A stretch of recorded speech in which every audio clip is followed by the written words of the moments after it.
เดินเดินเอา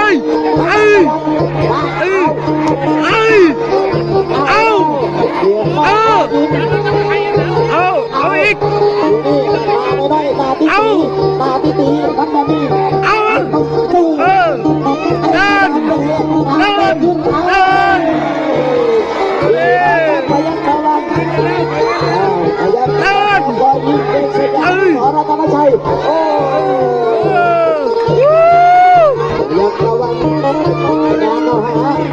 หัวใจ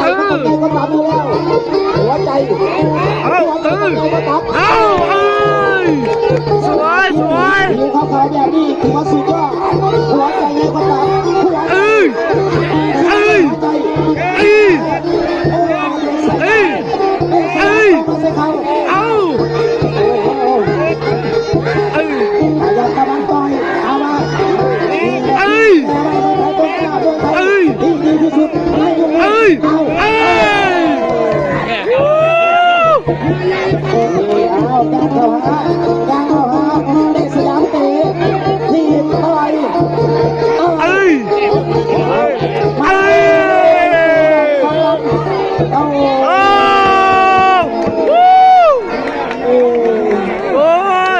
ยกแรกอีกแล้ว